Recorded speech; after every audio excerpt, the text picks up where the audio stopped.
Yeah, so Queensland Raceway will be a pretty cool weekend for me. It'll be my 300th race start, which is obviously a pretty cool milestone to hit. Yeah, obviously started back in 2016. It's been a pretty cool journey. It's cool to do it all with Tickford Racing as well, and have some really cool race wins across the way, and hopefully there's another 300 coming. My name's Chris Jewell. I'm Cam Waters' manager.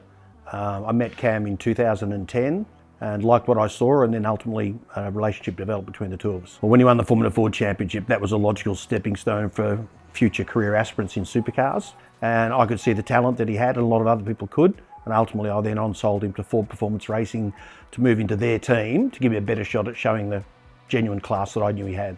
Naturally, all young drivers, you start to watch them once they sort of come into your field of vision.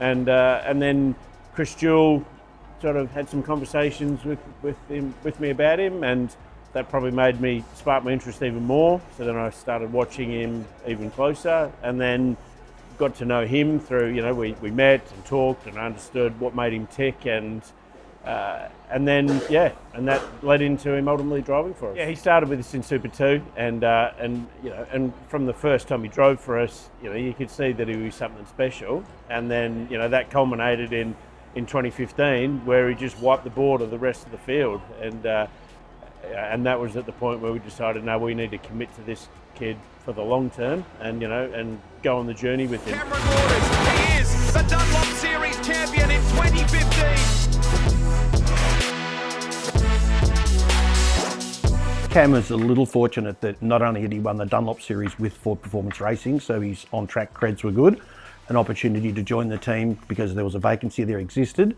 and fortuitously that car was unsponsored, and a deal was brokered by Paul Morris, who knew the people at Monster via a direct associate, to sponsor the car and take a punt on a young driver moving into the championship for the first time. 2016, Cam Waters arrived in the Supercars Championship. Monster are backing him. Life's good. Yeah, obviously I've had an amazing sponsor base, and more particularly obviously Monster and NZ, which have been with me since obviously into the main game in 2016, and it's awesome to have great brands and great backing from them across that whole journey. And also, I guess, with NZ in the Dunlop Series, without them, I wouldn't be here. So they've been amazing supporters of mine, and super grateful to them for backing me. Yeah, so 2016 was his first year driving for us in the main game, and it'd be fair to say that was a tough year for him. And from memory, I think he finished about 19th in the championship. But it's tough, it's a baptism of fire. Every time any young kid that comes into this category, the old guard are defending their turf. And, he went round and round with, some of the stars like Lambs and boxed on with them on the racetrack, and quite often came off for the, worse. And he was a frequent flyer seeing Beto for driving infringements. But, I didn't have an issue with that, because the reality is he was having a go. Career highlight, I guess that first win is always really special. Out of the last corner now, Cam Waters, the Monster Energy Falcon from ProDrive. His first ever victory in supercar competition at 300 magnificent points. To do it at CNM 500 was super special. Had heaps of family, friends there.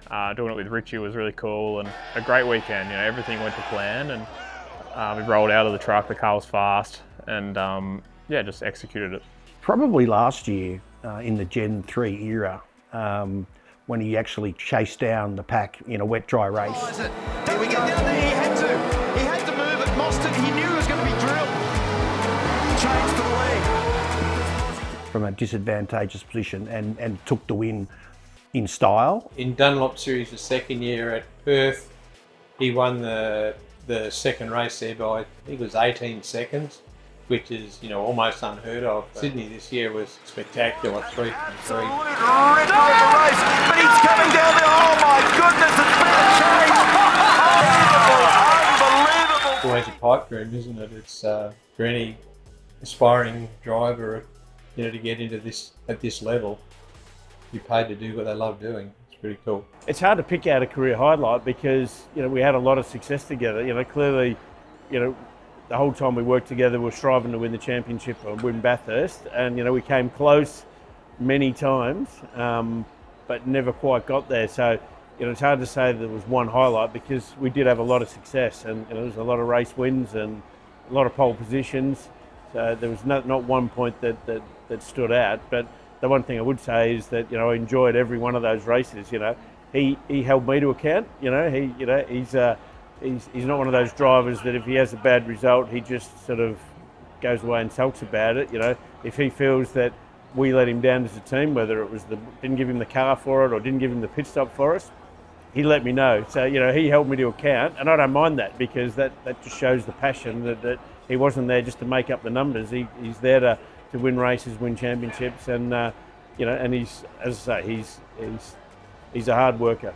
Yeah, I guess you look back at the last 300s and what we've achieved, and you also got to look forward and what you want to achieve. And for me, it's win a Bathurst, win a championship, and just stay up the front and getting poles and race wins. So definitely a few more things to tick off that list.